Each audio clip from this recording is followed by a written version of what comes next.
नमस्कार, आप देख रहे हैं सीधी बात। मैं हूं राहुल कंवल। महाराष्ट्र में विधानसभा चुनावों का आगाज हो चुका है और लग रहा है कि कांग्रेस और एनसीपी की हालत इस वक्त बहुत टाइट है। इस वक्त हमारे साथ मौजूद है राज्य के मुख्यमंत्री पृथ्वीराज चव्हाण। स्वागत है आपका। नमस्कार। जिस तरीके से लोकसभा चुनाव हुए, नतीजे आए, अगर हम उन्हीं नतीजों के दम पर आगे बढ़ते हैं तो लग रहा है कि 15 अक्टूबर को महाराष्ट्र में जो चुनाव होने वाले हैं उनमें आपका और एनसीपी का हारना सा लगभग तय लग रहा है। देखिए, मैं समझता हूं कि लोकसभा के चुनाव के नतीजों को डायरेक्ट प्रोजेक्ट करना विधानसभा में सही नहीं होगा, क्योंकि राज्य की समस्या अलग है, देश के मुद्दे अलग थे और आखिरी जनता किसके हाथ में सरकार थोपना चाहेगी। उन्होंने शिवसेना, भारतीय जनता पार्टी का प्रशासन देख लिया था 5 साल तक और उसके देखने के बाद लगातार पिछले 15 साल से कांग्रेस, राष्ट्रवादी कांग्रेस के हाथ में सरकार की बागडोर सौंपी थी। 3 चुनाव, सारी एंटी इनकम्बेंसी थियरी। 15 साल का मौका तो आपको भी दिल्ली में दिया, फिर हमने देखा शीला दीक्षित का क्या हुआ। क्या आपको चिंता है कि आपका भी वैसा ही होगा? नहीं, देखिए, वो बात यह कि अगर जो गुस्सा था वो दिल्ली की घटनाओं के कारण था। कई घटनाओं में सरकार का कोई रोल नहीं था, फिर भी गुस्सा सरकार पे आया और दिल्ली की राज्य सरकार जो थी वहीं पे साथ ही में थी।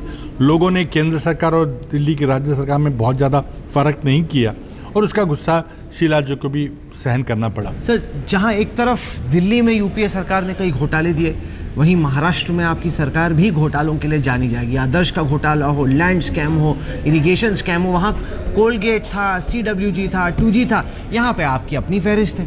देखिए, जो भी गलत चीजें हुई है उसको स्वीकार करना पड़ेगा, ये गलत हुई है और उसमें उसको सही करना पड़ेगा, उसमें से पॉलिसी के चेंजेस करने पड़ेंगे जो हमने किए हैं। लेकिन मैं एक बात यहाँ फिर से दोहराना चाहूँगा कि RTI कानून नहीं होता तो इसमें से कोई भी, ना CWG ना कोई कोलगेट कैब, अगर कुछ गलत हुआ है तो नहीं सामने आता। यहाँ की भी वही हालत है। सर, ये क्या बात सामने आई? ये क्या लॉजिक है? RTI कानून हुआ से क्या मतलब है? इसके लिए चोरी तो हुई और चोरी पकड़ी भी गई। तो चोरी, लेकिन चोरी हुई क्यों? पहले चोरी होती थी, पकड़ी नहीं जाती थी। अब की बार हमने कोशिश की कि पकड़ी जाए और सजा हो लोगों को। पर चोरी तो हुई सर, जनता तो बिल्कुल सही बात है, हुई। और ये कहना कि किसी और राज्य में नहीं हुई थी, हमको रोकने की कोशिश करनी है जो हमने की है। और मैं ये कहना चाहूंगा कि हमने व्यवस्था बदलने की कोशिश की है जिसमें ऐसी घटनाएं ना घटे। सर, जिन्होंने चोरी की वो तो खुले घूम रहे। आपके उप मुख्यमंत्री अजीत पवार पे इतने संगीन आरोप लगे इरिगेशन स्कैम में, सिंचाई घोटाले में, क्या कार्रवाई की आपने उनके खिलाफ? देखिए, कार्रवाई चल रही है। हमने ऐसी कागजी कार्रवाई ना बताइए। तो क्या आप चाहेंगे कि क्या कैंगारू कोर्ट हो? देखिए, हमारे देश में कानून का राज चलता है, चाहे कानून धीरे गति से चलता हो, लेकिन अंततः तक कानूनी फैसले होते हैं, सजा मिलती है। तो मैं समझूंगा कि किसी को भी गलत ना सजा दी जाए, मीडिया ट्रायल के दौर पे ना दी जाए। अगर मैं कोई गलत काम किया है तो अलग अलग जगह पे मामले चल रहे हैं। सर, 70,000 करोड़ रुपए खर्च हो जाते हैं और लैंड अंडर इरिगेशन, मतलब वो इलाका जहां पर सिंचाई हो रही है, वो बिल्कुल भी महाराष्ट्र में नहीं बढ़ता। मतलब एक राज्य के लिए मेरे हिसाब से तो ये कॉमनवेल्थ गेम्स हो या कोलगेट हो, उससे बड़ा घोटाला है। क्योंकि महाराष्ट्र में कृषि जो इरिगेशन का क्षेत्र है वो केवल 18% आपके आंकड़ों के हिसाब से। तो जहां पे आपने इतने हजारों करोड़ रुपए लौटा दिए, उसको कुछ फायदा नहीं मिला महाराष्ट्र की जनता को। देखिए, सुनिए, महाराष्ट्र का जो भूगोल है उसमें अगर पूरी की पूरी सिंचाई हम कर सके, वो भी 25, 26, 27% आगे नहीं बढ़ेगी। हमारा आज 18% है। हमारी गलतियां हुई कि हमने बहुत सारे प्रोजेक्ट शुरू कर दिए, लेकिन ये कहना कि अगर प्रोजेक्ट शुरू किए तो गलत हुआ या वो सारा स्कैम है, वो सही नहीं है। जहां स्कैम है, सैकड़ों प्रोजेक्ट दिए गए, किसी इंडिविजुअल प्रोजेक्ट में हो सकता है कोई टेंडर में कोई गलती हो, कोई अलग निर्णय अधिकारी ने लिया हो, उसमें जरूर उसकी जांच हो रही है। लेकिन ये कहना जो मीडिया ने जो उछाला, हमारी कोशिश ये थी कि अगर गलत फैसले लिए हैं बहुत सारे प्रोजेक्ट शुरू करने के, उनको कहीं कंट्रोल करना पड़ेगा ताकि हम प्रोजेक्ट पूरे कर सके। मुद्दा ये था कि खर्च करने के बाद उसका लाभ किसान को मिले ताकि प्रोजेक्ट जल्दी से खत्म हो जाए, ये मुद्दा था, ना कि कोई 70,000 करोड़ का घोटाला है। जो घोटाला है उसकी जांच हो रही है और उसको सजा अवश्य मिलेगी, लेकिन नीतियां बदलने की आवश्यकता, जो मैं करने की कोशिश की मैंने 4 साल में। और चाहे हाउसिंग सेक्टर हो, चाहे सिंचाई का सेक्टर हो, चाहे हमारे जो भी नेचुरल रिसोर्सेज के सेक्टर हो, चाहे माइंस के राइट्स की बात हो, हमने हर जगह व्यवस्था बदलने की कोशिश की है ताकि आगे से कुछ अगर गलत हुआ है तो आगे ना बढ़े। और मैं समझता हूँ उसके अच्छे फायदे हमको मिल रहे हैं। आज मुंबई के इंफ्रास्ट्रक्चर की बात करें, मुंबई के हाउसिंग की बात करें, इंफ्रास्ट्रक्चर की आप बात कर रहे हैं, वादा किया था मनमोहन सिंह ने जब वो मुंबई आए कि मुंबई को शंघाई बना देगी कांग्रेस की सरकार। 10 साल निकल गए मनमोहन सिंह के, आपको लगता है शंघाई बन जाए? मैं बता रहा हूं कि जो 5 साल में हमारा जो इंफ्रास्ट्रक्चर मुंबई में बना है वो किसी 5 साल की पीरियड में या किसी और शहर में इतना सारा वादा शंघाई का था, वादा शंघाई का था। कहने की बात थी, शंघाई की राजनीतिक व्यवस्था और अपने देश की राजनीतिक व्यवस्था में जमीन आसमान का फर्क है। लेकिन कहने की बात थी कि जिस तरह से शंघाई भी एक गलिच्छ बस्तियों का और झोपड़पट्टियों का शहर था एक समय, उन्होंने बदल कर दिया, एक आधुनिक शहर बनाया। उसका मैं एस्पिरेशन था कि हम ऐसा करना चाहेंगे। तो इसका सपना दिखाने का क्या फायदा अगर वो सपना पूरा ना हो तो? हमने देखिए जो हमने काम पिछले 5 साल में किए, किसी और शहर में अगर किया तो मुझे उसका उदाहरण दीजिए। दिल्ली देखिए आप, दिल्ली मुंबई से बेहतर है 100 गुना। नहीं, दिल्ली बेहतर है, दिल्ली के भूगोल अलग है। मुंबई में जमीन नहीं है, हम हवाई किले तो नहीं बना सकते, हमारी जमीन ही नहीं है। हमें उसी क्राउडेड सिटी में इंफ्रास्ट्रक्चर बनाना है, चाहे मेट्रो हो, चाहे मेनो रोड हो, चाहे ईस्टर्न फ्रीवे हो, चाहे क्रॉस कनेक्टिविटी के लिए हमने रोड बनाया, चाहे हमारा एयरपोर्ट हो, एयरपोर्ट कनेक्टिविटी। एक एक्सप्रेसवे बना देते हैं, उसको आप बार बार गिना रहे हैं। छोटी सी आप मोनो रेल बनाते हैं जो टूरिस्टों के काम की ज्यादा है, यहाँ के स्थानीय लोगों की कम। सोचते हैं कि हम क्या करें। मुंबई की जनता पूछती है, हमने किसी से पूछा कि आप मोनो रेल का इस्तेमाल करते हैं, तो कहते हैं कि सैर सपाटे के लिए करते हैं। ठीक है, गलत बात है। मेट्रो में कितने लोग जा रहे हैं आप जरा जाके देखिए खुद। बात यह है कि ये प्रोजेक्ट हमने शुरू किया, उसको हमने पूरे किए हैं। 15,000 करोड़ के प्रोजेक्ट आज मुंबई में पूरे। और मुंबई के लोगों को पूछिए, क्या उनके आज जीवन बेहतर नहीं हुआ है क्योंकि इंफ्रास्ट्रक्चर के कारण? और हमको अभी 15,000 के प्रोजेक्ट चालू है और 1 लाख करोड़ के प्रोजेक्ट। कल मैंने सुना एक केंद्रीय मंत्री ने बताया कि हम देश में 2 लाख करोड़ के प्रोजेक्ट करेंगे। मुंबई में अकेले हम 1 लाख प्रोजेक्ट करेंगे, महाराष्ट्र में नहीं, सिर्फ मुंबई में 1 लाख करोड़ के प्रोजेक्ट हमारे ड्राइंग बोर्ड के हम करेंगे अपने आप। हमारा पूरे अगले साल का देश की बात करें तो हमको 50 लाख करोड़ की बात करनी चाहिए, ना कि 2 लाख करोड़ की। लेकिन मुंबई में करेंगे, महाराष्ट्र में करेंगे, पूरे महाराष्ट्र का जो औद्योगिक विकास। मैं एक और बात कहना चाहूंगा कि जब आप गुजरात मॉडल वगैरह की बात करते हैं, गुजरात आज महाराष्ट्र की अर्थव्यवस्था पहले क्रमांक पे है। आज पर कैपिटा इनकम में 2 कांग्रेस रूल्ड स्टेट्स हरियाणा और महाराष्ट्र पहले और दूसरे क्रम दोनों में सीएम की हालत खराब है। वो अलग बात है, देख लोगों उसका क्रेडिट दे या ना दे अलग बात है, लेकिन हमने डिलीवर किया है। जनता को क्यों नहीं लग रहा? जनता गुजरात की मानती है कि मोदी ने डिलीवर किया। गुजरात महाराष्ट्र की जनता से पूछे, उसको तो नहीं लगता ऐसा। पिछले 10 साल में यूपीए ने जो इकोनॉमी डिलीवर की है, इस देश के हजारों साल के इतिहास में कभी नहीं हुई। लेकिन जनता ने नहीं, उसका जनता ने कुछ और बातों पे उसको ध्यान दिया। अब दिल्ली में जो रेप केस हुआ उसका खामियाजा भुगतना पड़ा। कुछ जो केसेस हुए, जो भ्रष्टाचार को उजागर करने के लिए कांग्रेस ने जो भी व्यवस्था रखी, उसके कारण जरूर सामने आए मामले, और गलत को गलत ही कहना पड़ेगा। लेकिन हमने कोशिश तो की।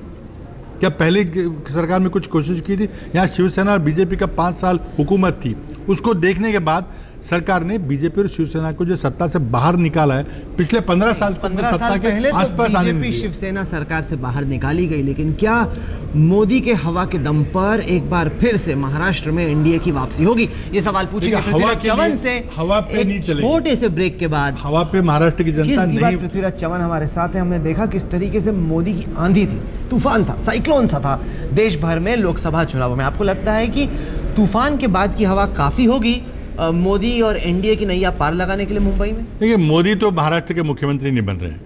महाराष्ट्र का मुख्यमंत्री कौन बनेगा, ये फैसला एनडीए को करना पड़ेगा, जो वो नहीं कर पा रहे हैं। क्या अनुभवी नेता के हाथ में सरकार की बागडोर सौंपेंगे? क्या अनाड़ी के हाथ में सौंपेंगे? कौन है अनाड़ी, कौन है अनुभवी? अब इसकी बात तो ये फैसला तो आप किसको अनाड़ी मानते हैं, किसको अनुभवी मानते हैं? इसका फैसला एनडीए के लीडरशिप को करना पड़ेगा, जो उनको दिक्कत आ रही है। और महाराष्ट्र की जनता के अनाड़ी आपने अभी किसको कहा?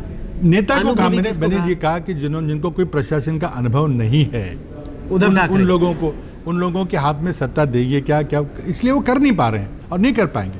नहीं, वो तो ठीक है, वो तो आपको मजे आ रहे हैं, लेकिन हकीकत ये है कि आप भी तो नहीं तय कर पा रहे। महाराष्ट्र की जनता की चिंता कर रहा हूं। आपकी पार्टी कितने सीट लड़ रही है इस चुनाव में, एनसीपी कितने लड़ रही है, आप बता दीजिए। आप कहां फैसला कर पा रहे हैं? तो फैसला तो हो जाएगा समय में, हर बार होता है। वो भी कह रहे हैं कर पाएंगे हम। 6ठी बार हम चुनाव साथ में लड़ रहे हैं। 5 चुनाव हमने अलायंस करके हमने लड़े हैं, प्री पोल अलायंस करके। अब की बार कोई दिक्कत आई है ऐसा लगता नहीं। ठीक है, खींचातानी होती है जो दूसरी पार्टी में भी हो रही है, हम करेंगे, अलायंस करके जाएंगे आगे। नहीं, पर वही चीज तो शिवसेना बीजेपी भी कह रहे हैं कि हाँ ठीक है, नेता प्रोजेक्ट नहीं कर पा रहे, लेकिन हम कर लेंगे सीट। नेता प्रोजेक्ट नहीं कर पा रहे। आपका तय है कि कौन नेता है? हमारे नेता हमारे क्लियर है, हमारे अपनी अपनी पार्टी के नेता स्पष्ट है। नहीं, अलायंस का नेता कौन है? पृथ्वीराज चव्हाण की अजीत अलायंस पवार? का नेता तो एक रूल होता है कि जिसकी ज्यादा पार्टियां होती हैं उसका बनता है, वो तो टाइम ऑनर्ड फॉर्मूला है। बीजेपी शिवसेना भी कह रहे हैं सर, वो कहाँ आप किसी उनका को- मजाक उड़ा रहे हैं? आपकी भी तो सेम सिचुएशन है। नहीं। अरे आप भी, वो भी कह रहे हैं कि जो निकलेगा उसको हम बना देंगे जिसकी ज्यादा तो वो सीटें करें आएंगी। कि आप भी सेम कह रहे वो हैं। हम यही कहना चाह रहे हैं कि भारतीय जनता पार्टी कहें कि हमारा नेता ये हुआ और शिवसेना कहे कि हमारा नेता ये होगा। आपको लगता है कि उद्धव ठाकरे आपको टक्कर दे पाएंगे एक अच्छे मुख्यमंत्री के तौर पर? मैं उनको शुभकामनाएं देता हूं, लेकिन उनका प्रशासन का अनुभव, उन्होंने जिस तरह से मुंबई महापालिका का नेतृत्व किया है, वो लोगों के सामने तो है। सर अनुभव तो आपको भी नहीं था सीएम बनने से पहले महाराष्ट्र की मैंने राजनीति का? प्रशासन का अनुभव दिल्ली में नहीं था, पूरे देश का अनुभव था। तो आप किससे, आपको लग रहा है कि बीजेपी शिवसेना मिलकर कांग्रेस एनसीपी को पस्त कर सकते हैं इस चुनाव में? नहीं कर जनता सकते। भी थोड़ी ऊब गई। नहीं कर सकते क्योंकि जनता का अनुभव है, जनता को अनुभव है 5 साल शिवसेना बीजेपी सरकार का 95 से 99 तक का। जनता को अनुभव है मुंबई कॉरपोरेशन चलने का, जनता रोज देखती है सड़क के खड्डे। अब कई बार बाहर के लोगों को, महाराष्ट्र के बाहर के लोगों को ये नहीं पता चलता कि कौन कॉरपोरेशन के काम के लिए कौन जिम्मेदार है और स्टेट गवर्नमेंट के काम कौन करता है, सेंट्रल गवर्नमेंट कौन करता है। लेकिन मुंबई की जनता अच्छी तरह से जानती है।